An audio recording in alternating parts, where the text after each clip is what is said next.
Okay guys, bahay lang tayo ngayon, wala tayong labas. So, magpapahinga tayo kasi napaka hina ng biyahe ngayon. Gawa nga ng sobrang baba ng pamasahe. Halos lahat ng mga rider may complain. Sana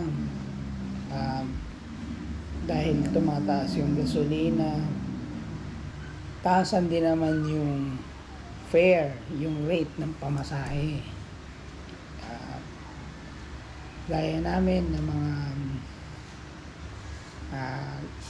delivery riders, hindi na ako magpapangalan.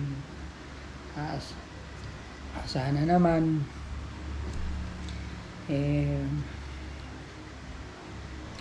mapansin ninyo yung hirap ng nasa kalsada. Excuse me. Hirap ng pagdi-deliver kasi unang-una yung gasolina, sabi ko nga, yung maintenance ng motor, yung para sa mismong nagmamaneho, sa mismong rider, wala na. So, mauwi na lang talaga yung kita. Kung susumahin mo, yung pagod, ang kita ay mauwi na lang sa sakto lang. Tapos, wala pang benefits yung rider. So, paano?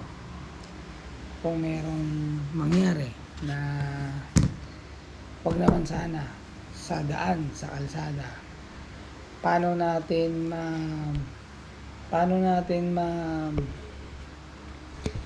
tawag dito, masi-secured na meron tayong bubunutin na pang ganyan, pang pa-hospital, di ba?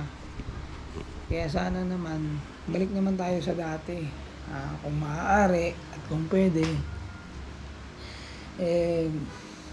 taasan nyo naman yung rate namin. Yun lang naman yung hinihiling namin, wala na.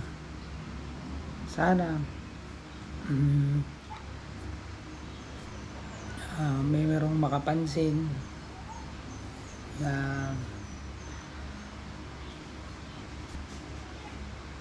at makatulong kung sino man dapat, sino man ang pwede, para naman mabigyan yung mga kagaya ko, kaming mga rider ng